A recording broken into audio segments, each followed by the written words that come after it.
Good morning, friends, and happy Diwali to all of you. In the last lecture, we have discussed about problem number 4. I hope you all are understand. Now, we will discuss about problem number 5. हर एक problem में जो इस topic जो हम ले रहे हैं insurance claim accounts, जो प्रॉब्लम्स हम ले रहे हैं उसमें कोई ना कोई नया है ना, कोई ना कोई कुछ न्यू थिंग्स है. मतलब जैसे कि अभी 10% लेस कॉस्ट आया हर एक स्टॉक का, 10% अबोव आया है ना. Then we have seen about average clause है ना. So now we are going to discuss about problem number 5. Let's see कि उसमें क्या और नया है. ठीक है, बहुत ही इजी टॉपिक है. जस्ट बिकॉज ऑफ प्रैक्टिस आप सबको समझ में आ जाएगा. Comet stationers Chalisgaon close their books every year on 31 March.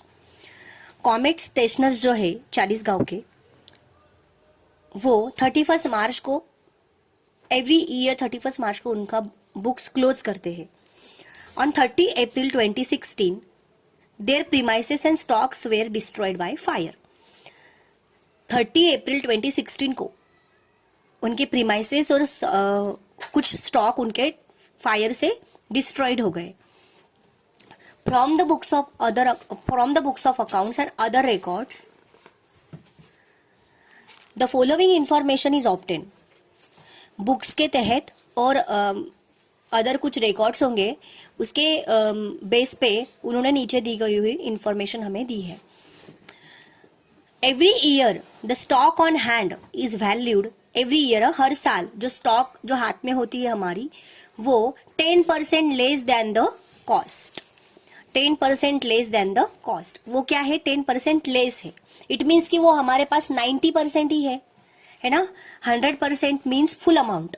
10% less means 90%. 10% above means 110% है ना.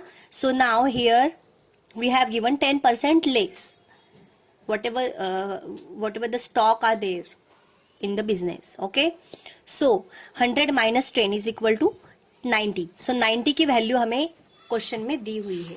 so let's see.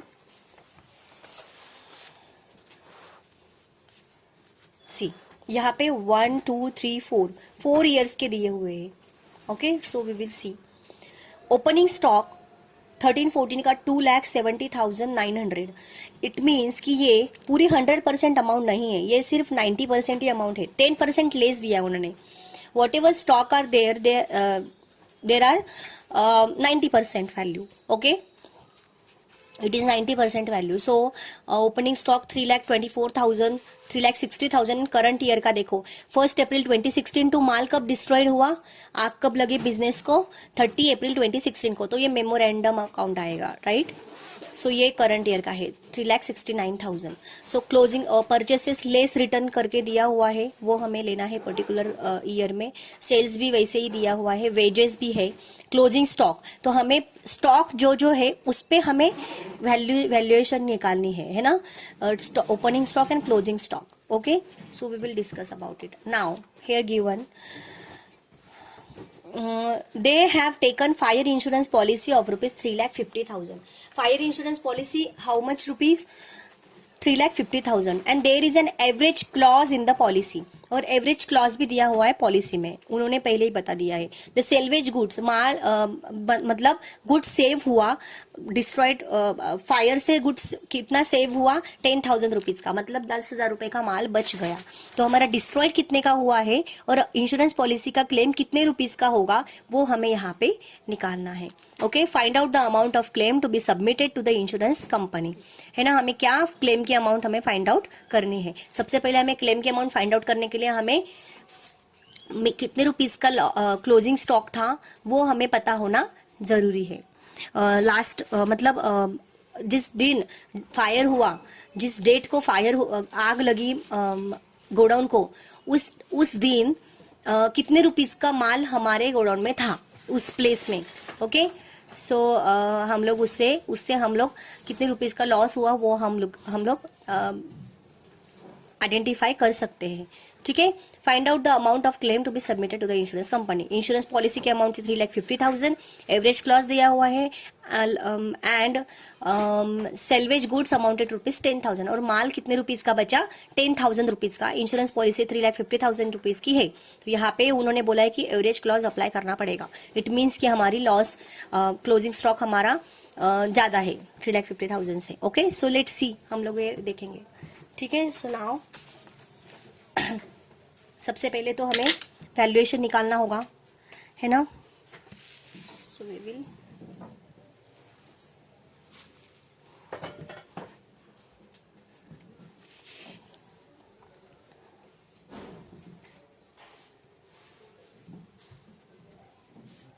valuation of stock. So 100 minus 10 is equal to 90. It means हमारी वैल्यू कितनी है, 90। 10% लेस बोला इसलिए मैंने यहाँ पे माइनस किया, अगर 10% अबो किया होता तो मैं यहाँ पे प्लस करती थी, ठीक है। So we have 90% value.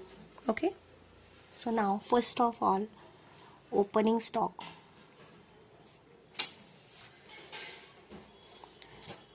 2013-14 सबसे पहले उन्होंने उसका दिया हुआ है ओपनिंग स्टॉक। ओके, इफ 90 की वैल्यू कितनी है ओपनिंग स्टॉक हमारा, 2,70,900, राइट। तो 100 कितना, राइट ना। सो यहाँ पे 100 इंटू 2,70,900 अपॉन 90, क्रॉस मल्टीप्लीकेशन होगा, राइट। क्रॉस मल्टीप्लीकेशन होगा, तो करो, you have calculator, calculate fast. So हमारी अमाउंट कितनी आ गई, 3,01,000 डैश। सो हमारी 100% की वैल्यू आ गई 3,01,000। ओके, नेक्स्ट ओपनिंग स्टॉक 13-14 का हो गया, देन क्लोजिंग स्टॉक।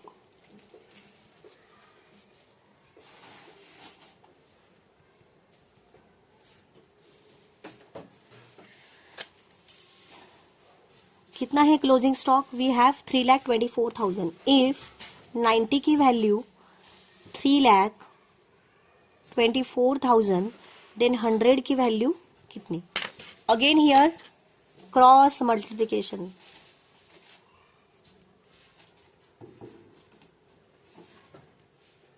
है ना। सो हम लोग यहाँ पे लिखेंगे 100 into 3,24,000 upon 90। So tell me the exact amount, करो, कितना आ गया, 3,60,000। 3,60,000, 100% अमाउंट। सो नाउ हम लोगों ने opening stock and closing stock का 100% का अमाउंट हमने निकाल लिया। ओके, नाउ 14-15 का देखेंगे। ओपनिंग स्टॉक 2014-15 कितना है, 14-15 का 3,24,000। इफ 90 3,24,000 देन 100 वॉट, है ना। अगेन यहाँ पे भी वैसे ही होगा। सो हमने 3,24,000 का तो ऑलरेडी निकाल लिया है, सो वही सेम अमाउंट यहाँ पे आएगी, तो इतना कुछ कैलकुलेशन करने की जरूरत नहीं है, बिकॉज यहाँ पे ऑलरेडी हमने निकाल ली है, सेम अमाउंट है ना। सो सेम अमाउंट पे वही आएगा। सो हमारा एग्जैक्ट अमाउंट है 3,60,000, है ना। नाउ क्लोजिंग स्टॉक देखेंगे।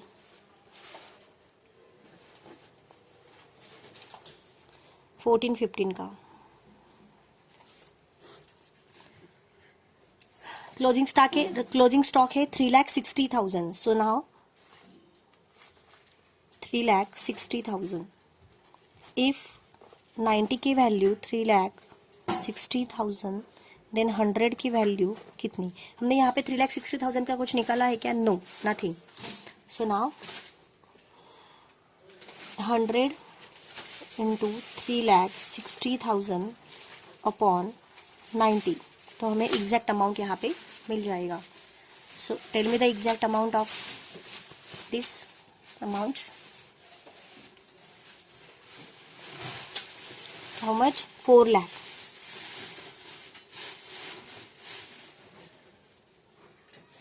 Okay, now opening stock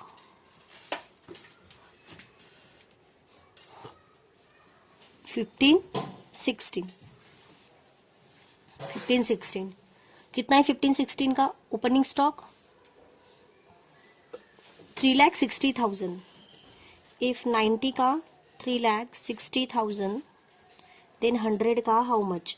हमने ऑलरेडी निकाल लिया है, देखो, है ना. सो हमें एग्जैक्ट अमाउंट पता है, तो हम लोग यहाँ पे डायरेक्टली ले लेंगे. हमारा टाइम उतना बचेगा. ऑलरेडी कैलकुलेशन हो चुका है सेम अमाउंट का, तो हम लोग यहाँ पे क्यों करें और, है ना. Then closing stock 2,000, 15-16. How much the closing stock? 3,69,000. If 90, 69,000 100 what. 3,69,000 का भी हमने कर लिया है, आई थिंक. नहीं किया है ना?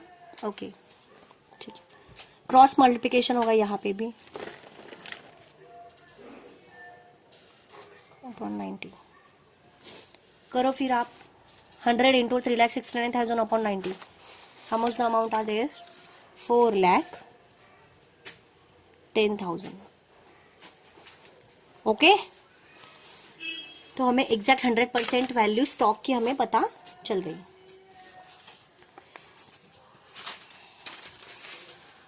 Okay, now we will move to the next step, which is the trading account of previous years.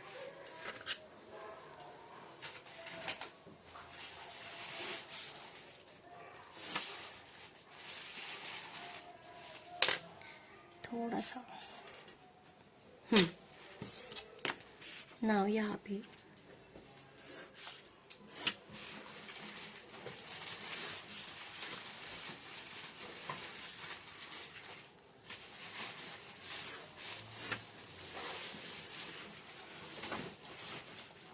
Now we have given 3 years, मतलब प्रीवियस ईयर के 3 साल के उन्होंने अकाउंट्स दिए हुए हैं, राइट. सो हम लोग भी यहाँ पे प्रीवियस ईयर के 3 साल का ही लेंगे. 1, 2 and 3.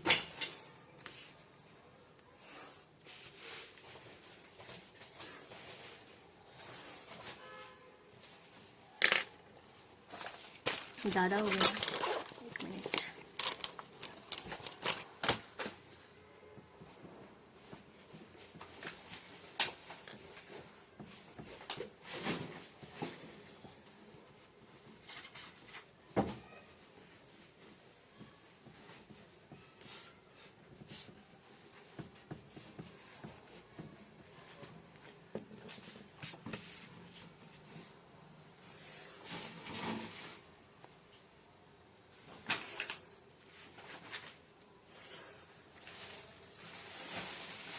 ओके, यहाँ पे हम लोग लिखेंगे in the books of comet stationery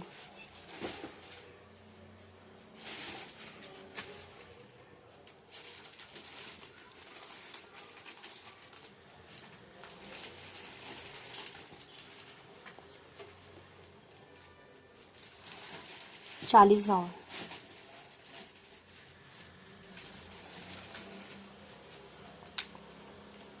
trading account for the year 13-14,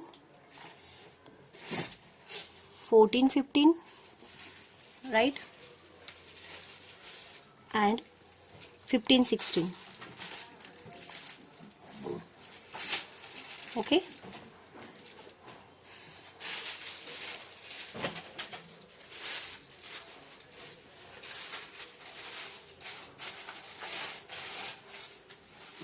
particulars 2013-14, 2014-15, 2015-16, rupees, rupees, rupees.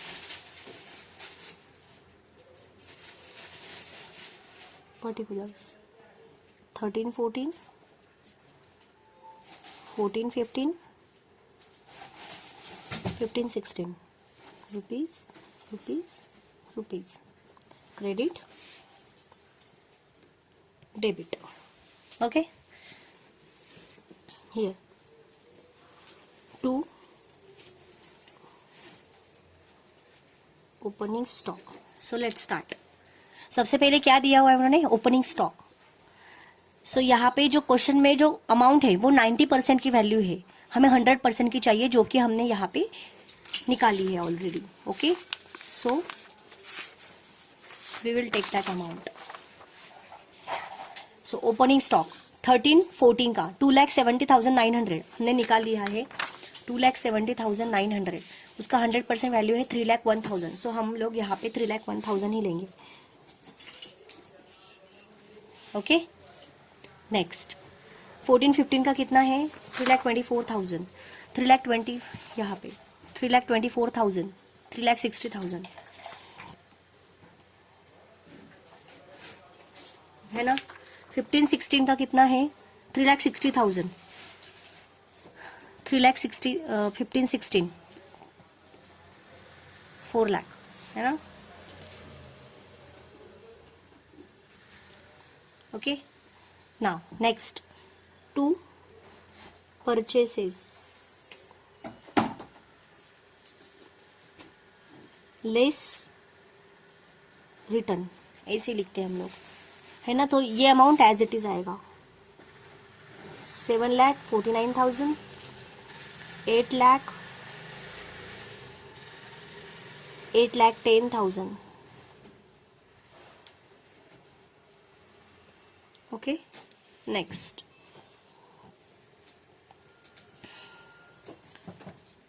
Sales. हम लोग स्टेप बाय, जैसे उन्होंने दिया है क्वेश्चन में वैसे ही हम लोग जा रहे हैं. Less return.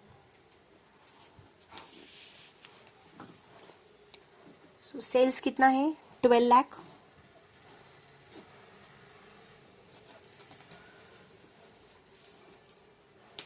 Twelve lakh 13,20,000, 14 lakh. Okay, then wages will come here.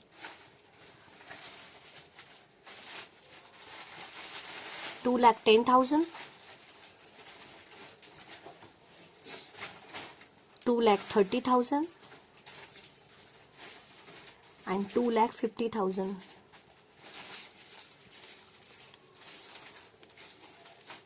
Closing stock will come here.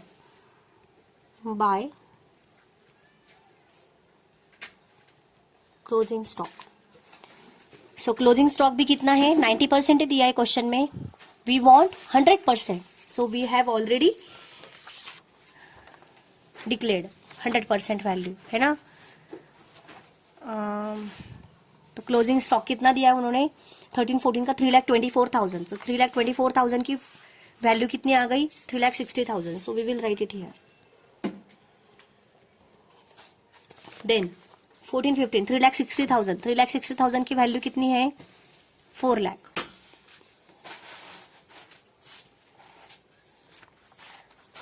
Fifteen 16 का 3,69,000.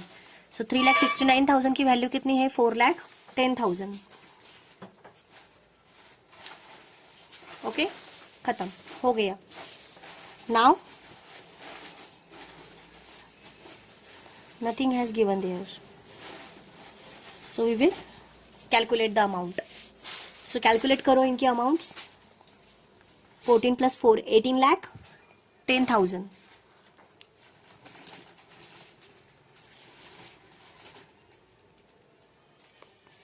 यहाँ पे हमें क्या मिलेगा? Gross profit. Okay, gross profit 18,10,000 minus 8 + 2 10 14,60,000 कितना बचा 3,50,000. Calculate the amount.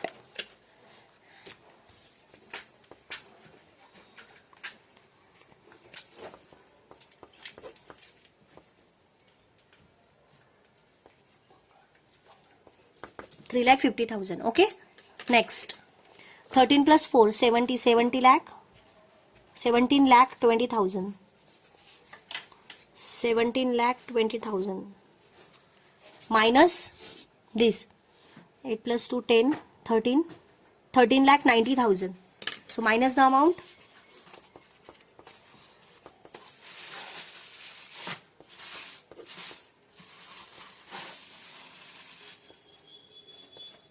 $3,30,000. 3,30,000.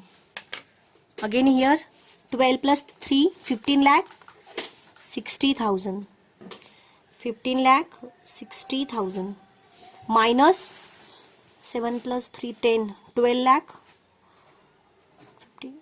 lakh 60,000.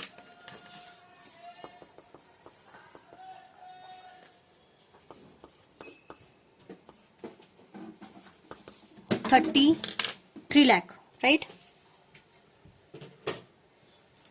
Okay, so we got the gross profit of these entire years. Okay, now इसके बाद हमारी स्टेप क्या होती है, रेट ऑफ ग्रॉस प्रॉफिट निकालने की, है ना. सो हम लोग यहाँ पे लेंगे calculation of rate of gross profit on sales, right. So हम लोग यहाँ पे निकाल लेंगे. सो हमारा ग्रॉस प्रॉफिट का रेट निकालने का हमारा फॉर्मेट क्या होता है, फॉर्मूला क्या है हमारा, gross profit upon sales into 100. Gross profit upon sales into 100. So हम लोग यहाँ पे निकाल लेंगे. ये आएगा 13-14 का, ये आएगा 14-15 का, एंड ये आएगा 15-16 का. Okay, so calculate the amount. Gross profit कितना है 13-14 का 3 लाख अपॉन सेल्स कितना है 12 लाख इंटू 100. सो अमाउंट कितनी आ गई फिर बोलो आप लोग, 25%. ओके, 14-15 का कितना है ग्रॉस प्रॉफिट, 3,30,000 अपॉन 13,20,000 इंटू 100. कितने आ गई amount, 25,000, sorry 25%. Okay, next 3,50,000 upon sales कितना है 14 लाख इंटू 100. सो कितने आ गए अमाउंट, 25%. सो इनका रेट है होल 3 इयर्स का 25. ओके, सो नाउ यहाँ पे देखो 3 इयर्स दिए हुए हैं. सो हम लोगों को यहाँ पे एवरेज परसेंटेज लेना है. ओके, एवरेज परसेंटेज लेना है. सो यहाँ पे तीनों का एवरेज परसेंटेज आ जाएगा. यहाँ पे हम लोग नाम देंगे average percentage of gross profit, क्योंकि यहाँ पे मल्टीपल रेट्स है, right. If you have given multiple rates, so you have to prepare for the average percentage. Okay, average percentage of gross profit to sales will be, so see 25 25 25, right. Average निकालना है 25 + 25 + 25 upon कितने हैं numbers 3, 1 2 3 upon 3. सो निकाल लो 75 upon 3 कितना आ गया 25%. Okay, ऐसे हमें निकालना है। अगर मल्टीपल रेट्स अगर दिए हुए हैं, मतलब यहाँ पे देखो मल्टीपल ईयर्स है तो मल्टीपल रेट्स तो आएंगे ही, तो मल्टीपल रेट्स अगर आएंगे तो हमें एवरेज निकालना है। Okay, average percentage. तो हमें आगे रेट ऑफ ग्रॉस प्रॉफिट हमें एग्जैक्ट पता चलेगा, and then we will use this rate for the gross profit of memorandum trading account. Okay, तो हम लोग यहाँ पे नेक्स्ट हमारा क्या स्टेप होगा, मेमोरेंडम ट्रेडिंग अकाउंट का। ठीक है, so we will write it.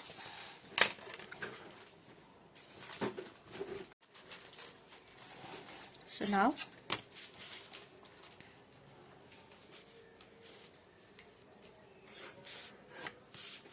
यहाँ पे memorandum trading account, we know that what, कि मेमोरेंडम ट्रेडिंग अकाउंट में सिर्फ हमारा करंट ईयर एंड उसका लास्ट डेट क्या होता है, date of destroyed by date of fire, right. So यहाँ पे सिर्फ उतना ही आएगा।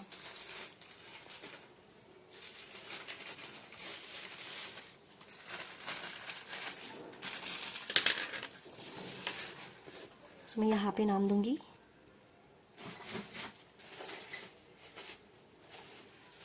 Memorandum trading account for the year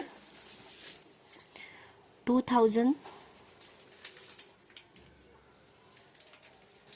1st April 2016 to 30 April 2016, क्योंकि 30 अप्रैल को हुआ ना, राइट।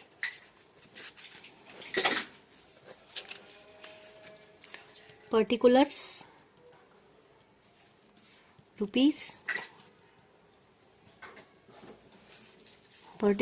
Rupees, okay.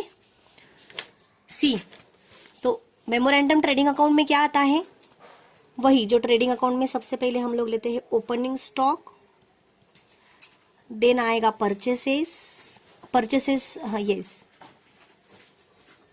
जो करंट ईयर में दिया हुआ है वो सब हम लोग यहाँ पे लेंगे। Okay, opening stock, last year का क्लोजिंग स्टॉक, करंट ईयर का ओपनिंग स्टॉक। तो लास्ट ईयर का क्लोजिंग स्टॉक कितना था, लास्ट ईयर का क्लोजिंग स्टॉक 15-16 का 4,10,000। सो यहाँ पे आ जाएगा 4,10,000 लास्ट ईयर का क्लोजिंग स्टॉक, करंट ईयर का ओपनिंग स्टॉक। वो क्लोजिंग स्टॉक नेक्स्ट ईयर में कैरी फॉरवर्ड हो जाता है। ओके, नेक्स्ट क्वेश्चन में क्या दिया हुआ है, परचेसेस लेस रिटर्न। परचेसेस कितना है 60,000। नेक्स्ट उन्होंने क्या बोला है, सेल्स कितना है 1,20,000, सेल्स लेस रिटर्न, यहाँ पे भी लेस रिटर्न था, right. How much the amount 1,20,000। Next wages यहाँ पे आएगा,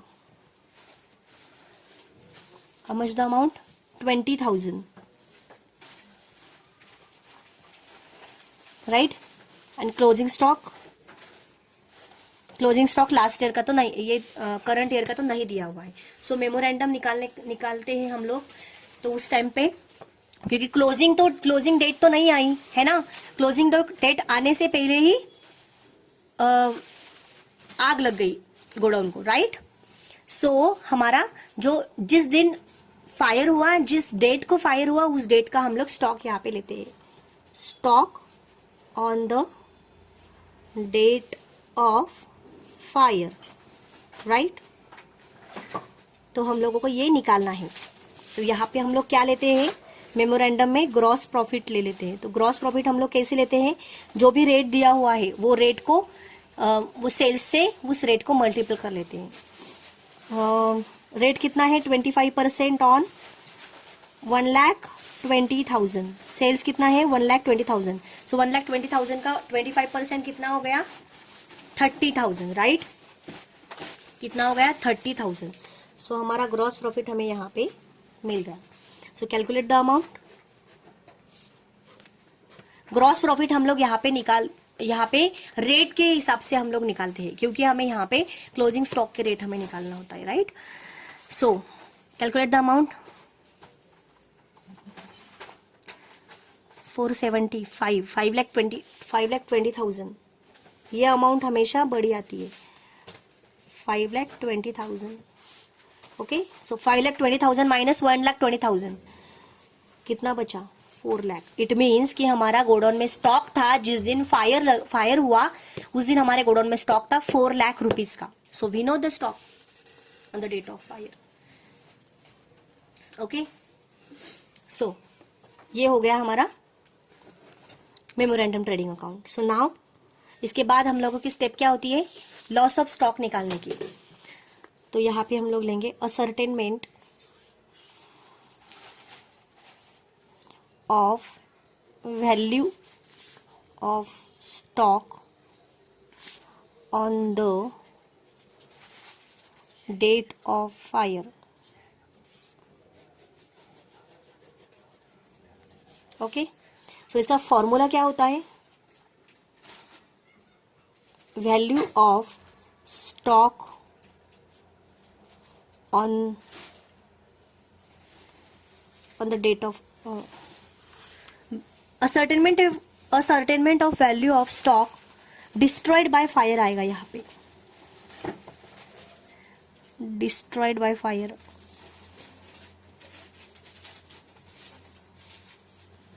on the date of fire वो तो हमें पता है. Value of stock on the date of fire,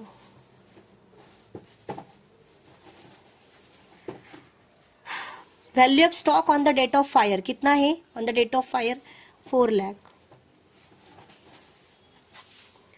less क्या हुआ? लेस क्या होगा? सेल्वेज, जो माल बचा हुआ है वो.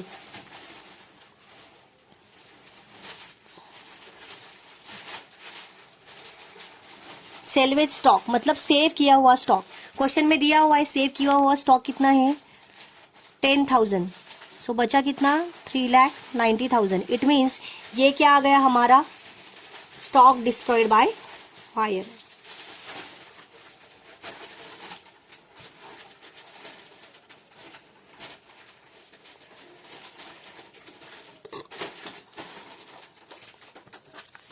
Stock destroyed by fire. खत्म. Okay,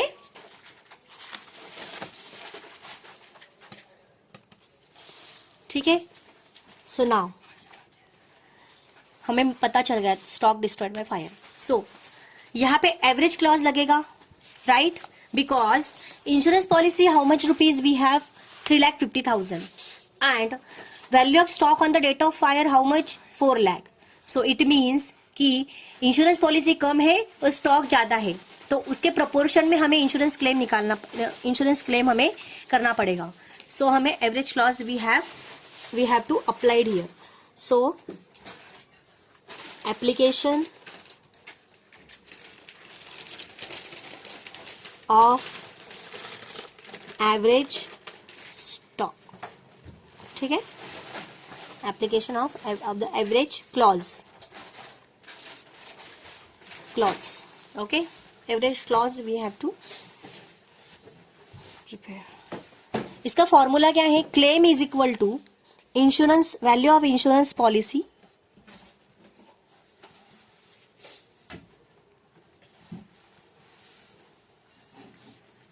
upon value of stock on the date of fire.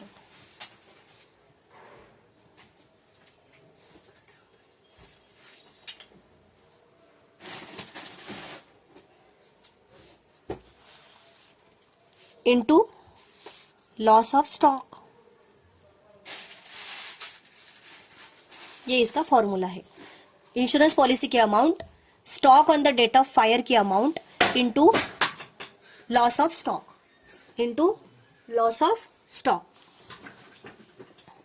So insurance policy की अमाउंट कितनी है? 3,50,000 upon stock on the date of fire की अमाउंट कितनी है? 4 लाख. एंड लॉस कितना हुआ है? इंटू लॉस ऑफ स्टॉक कितना है? 3,90,000. सो क्लेम कितने का आएगा? फिर करो, you have calculator, do it fast. 3,41,250. Claim कितने रुपीज का आएगा? 3,41,250. 41,250. ओके, ठीक है. तो ये था हमारा प्रॉब्लम नंबर 5.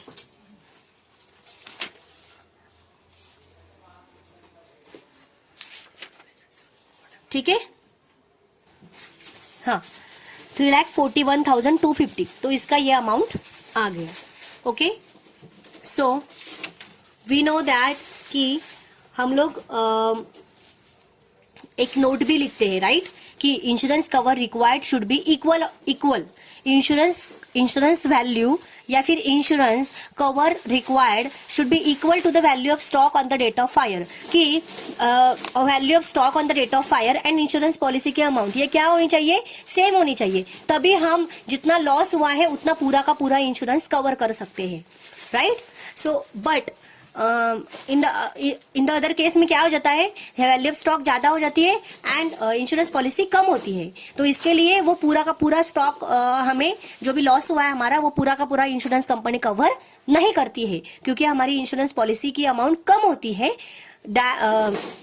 हमारे वैल्यू ऑफ स्टॉक से, right. So that is why कि यहाँ पे पूरा का पूरा इंश्योरेंस क्लेम नहीं होगा. सो 3,90,000 का लॉस हुआ है एंड इंश्योरेंस कंपनी ने कवर किया है 3,41,250. Remember it very carefully. Okay,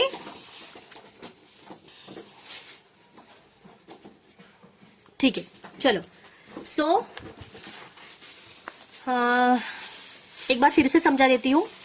देखो, यहां पे दिया हुआ था कि क्वेश्चन नंबर 5 में दिया हुआ था कि वैल्यू ऑफ स्टॉक जो है, मतलब उन्होंने मल्टीपल ईयर्स के उन्होंने हमें वैल्यूएशन दिया हुआ था. ओके, सो इंश्योरेंस पॉलिसी की अमाउंट थी 3,50,000 एंड माल मतलब जिस दिन आग लगी उस दिन माल वो लोग बचा पाए थे 10,000 रुपीज का. तो माल सेव हुआ, गुड सेव हुआ 10,000 रुपीज का. ओके, इंश्योरेंस पॉलिसी 3,50,000 की थी. एंड देन उन्होंने और एक एडजस्टमेंट बोली कि जो भी हमारे पास स्टॉक है, मतलब whatever stock are there, so that stocks value is 10% less than the cost. Okay, so that is value of stock are 10% less of the cost. मतलब जो ओरिजिनल अमाउंट है उससे उन्होंने वो ओरिजिनल अमाउंट से 10% उन्होंने लेस बताई है. ओके, तो इट मीन्स कि we have assume that 100% value है ना. 100% से उन्होंने 10% लेस दिया है. इट मीन्स कि वो वैल्यू की अमाउंट कितनी है, 90% जो उन्होंने दी हुई है. So we want 100%, so we have to make that amount, we have to drawn 100% amount. Okay, so हमें 100% अमाउंट निकालनी है ना. So first of all we have to valuation of that amount. Okay, so हमने यहाँ पे discuss किया कि 90% उन्होंने वैल्यू दी है, वी वांट 100%. तो 100 माइनस 10 लेस बताया, इसलिए मैंने यहाँ पे माइनस किया. अगर प्लस दिया होता तो मैं यहाँ पे प्लस करती थी. ओके, सो 100 माइनस 10 90% वैल्यू उन्होंने दी रखी है. So we want 100%. सो 90% की वैल्यू 13-14 में 2,70,900 है. तो 100% कितनी, सो क्रॉस मल्टीप्लिकेशन होगा इसका. So 100 into 2,70,900 mine upon 90 is equal to 100% की वैल्यू हमें यहाँ पे मिल गई. Then again we have write it.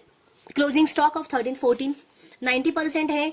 90 की वैल्यू दी रखी है 3,24,000. तो 100 की वैल्यू हमने यहाँ पे निकाल लिया. ओके, देन 14-15 का भी वैसे ही है 3,24,000.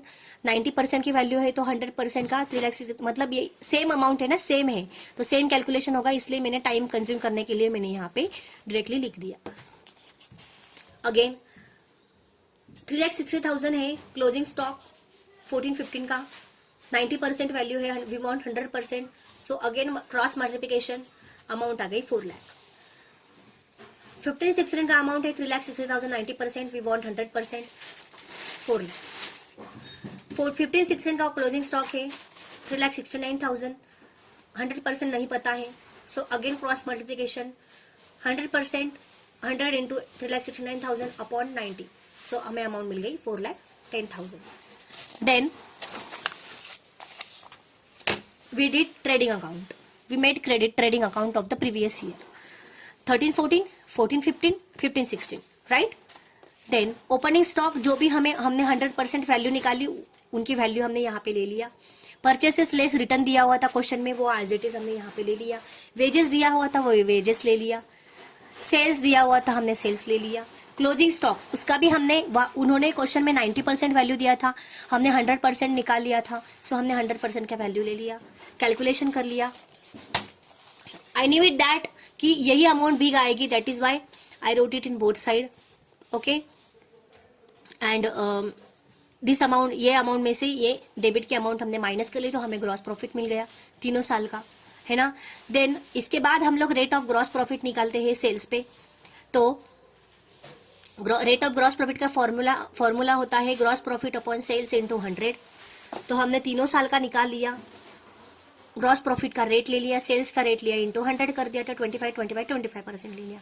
अगर मल्टीपल रेट्स अगर आपने मल्टीपल रेट्स निकालने हैं तो we want only one rate, है ना. सो हमने यहाँ पे एवरेज परसेंटेज ले लिया. So average percentage of gross profit to sales कितना आ गया, 25 तीनों का, इंटू अपॉन 3 1 2 3 कितने साल है 3. तो एवरेज कितना आ गया 25%. So 25 upon 3 25%, right. तो हमें रेट ऑफ ग्रॉस प्रॉफिट मिल गया 25%. Then we made memorandum trading account. So what is the memorandum trading account, आपका करंट ईयर टिल आपका जिस दिन आपका फायर हुआ है उस दिन तक का अकाउंट. ओके. सो जिस दिन डेट क्या बोला था मैंने कि current year current year till जिस दिन date of starting of the current year and till जिस दिन फायर हुआ, जिस डेट को फायर हुआ उस दिन तक का हमें अमाउंट निकालना है. सो किस दिन हमारे यहाँ पे फायर हुआ 30 अप्रैल 2016 को, मतलब 30 दिन के अंदर ही हमारा फायर हो चुका है. Okay. So memorandum trading account we have write it here, we have written over here. So opening stock, last year का क्लोजिंग स्टॉक, करंट ईयर का ओपनिंग स्टॉक. तो लास्ट ईयर का हमने निकाला था. So where is the last year, last year में it means what 15-16, right. So closing stock कितना है 4,10,000. सो ये कैरी फॉरवर्ड हो जाता है करंट ईयर में. सो ओपनिंग स्टॉक कितना है 4,10,000. परचेसेस दिया हुआ था, वेजेस दिया हुआ था, so we have return here. Sales minus return दिया हुआ है. देन यहाँ पे स्टॉक आएगा, stock on the date of fire, वो हमें यहाँ पे निकालना होता है. सो यहाँ पे ग्रॉस प्रॉफिट हमें कैसे निकालना होता है, जो हमने रेट निकाला है वो रेट का सेल्स से परसेंटेज निकालना होता है. तो 25% रेट हमारा कितना था 25%. तो 25% ऑन सेल्स कितना हमारा 1,20,000. सो 25% ऑन 1,20,000. सो 1,20,000 पे 25% कितना आ गया 30,000. ओके. तो ये अमाउंट हमारी बिग आ गई. सो 5,20,000 की टोटल आ गई. तो 5,20,000 माइनस 1,20,000. सो हमारा स्टॉक एग्जैक्ट कितना आ गया 4 लाख. तो जिस दिन हमारे गोडाउन में आग लगी या फिर बिजनेस को आग लगी उस दिन हमारे यहाँ पे उस प्लेस पे स्टॉक था 4 लाख रुपीज का. तो ये हमारे valuation of stock on the date of fire के हमें यहाँ पे मिल गए. देन हम लोग क्या करते हैं यहाँ पे लॉस ऑफ स्टॉक निकालते हैं कि लॉस कितना हुआ स्टॉक का, है ना. स्टॉक यानी इट मीन्स कि डिस्ट्रॉयड कितना हुआ स्टॉक. तो इसका फॉर्मूला होता है value of stock on the date of fire minus save stock, जो स्टॉक सेव किया हुआ है बचा हुआ है एंड उसके बाद हमें value of stock destroyed by fire आ जाता है. तो stock on the date of fire कितना है 4 लाख. स्मॉल कितने का बच गया, सेव कितना हुआ 10,000. सो 4 लाख माइनस 10,000 कितना आ गया, तो लॉस कितना हो गया स्टॉक का 3,90,000, right. 3,90,000. So stock destroyed by fire हमारा आ गया 3,90,000. उसके बाद अभी मुझे बताओ कि इंश्योरेंस पॉलिसी की अमाउंट कितनी है 3,50,000 and stock on the date of fire की अमाउंट कितनी है 4 लाख. इट मीन्स कि stock on the date of fire की अमाउंट ज्यादा है एंड इंश्योरेंस पॉलिसी की अमाउंट कम है. तो ये अगर आपको पूरा का पूरा लॉस का आपको इंश्योरेंस कवर करना है 100%, तो stock on the date of fire, value of stock on the date of fire and insurance policy की अमाउंट वो सेम होनी चाहिए. बट यहाँ पे ऊपर नीचे अमाउंट है और स्टॉक कितना है ज्यादा है. यहाँ पे स्टॉक कितना है, स्टॉक की अमाउंट कितनी है on the date of fire पे ज्यादा है. तो इट मीन्स कि ये पूरे का पूरा इंश्योरेंस कवर नहीं होगा. तो हमें वही अमाउंट हमें निकालनी है कि हम लोग कितना कवर कर सकते हैं. ओके, सो यहाँ पे हमें एवरेज क्लॉज अप्लाई करना पड़ेगा, क्योंकि यहाँ पे प्रपोर्शन पे क्लेम निकालना है हमें, राइट? क्लेम की अमाउंट यहाँ पे निकालनी है। सो इसका फॉर्मूला क्या होता है? Value of insurance policy upon value of stock on the date of fire into loss of stock. तो value of insurance policy we know that, already question में दिया हुआ है 3,50,000 upon value of stock on the date of fire we have already निकाल लिया है। So 3,90,000 into value of stock, loss of stock, ठीक है, sorry guys, value of insurance policy upon value of stock on the date of fire into loss of stock. So we know that कि 3,50,000 upon 4 lakh हमने already निकाल लिया है, 4 लाख है ना, into loss of stock कितना है? 3,90,000। सो कैलकुलेशन कर लो तो हमें कितने रुपीज का अमाउंट क्लेम करना पड़ेगा, ये यहाँ पे हमने दिया है। 3,90,000 का डिस्ट्रॉयड हुआ एंड हमें क्लेम मिलेगा 3,41,250 का। ओके, आ गया समझ में? और इसके साथ जो भी प्रूफ से हमारा books of accounts and all वो हमें यहाँ पे अटैच करना पड़ेगा जब हम लोग इंश्योरेंस क्लेम करते हैं दैट टाइम। ओके, सो ये था हमारा problem number 5। I hope you all are understand. Okay guys, so please keep practicing and revise करो एंड रिवाइज करो। मैं इतना ही बोल सकती हूँ, बहुत ईजी टॉपिक है, सिर्फ अंडरस्टैंडिंग की जरूरत है। एंड आपके if your concepts are clear you will get it everything. Okay, so thank you so much. Next lecture में हम लोग प्रॉब्लम नंबर 6 डिस्कस करेंगे, ठीक है? मैं थोड़े से आप यहाँ पे जो मतलब जिस क्वेश्चन में कुछ नए ट्विस्ट है वो प्रॉब्लम में यहाँ पे लेने वाली हूँ, कि आपको कोई भी क्वेश्चन आए तो आप उससे अनजान ना हो, इसलिए मैं ऐसे ही प्रॉब्लम्स ले रही हूँ। Okay, so thank you, revise करो। Thank you guys, once again happy Diwali to all of you. Thank you so much, bye.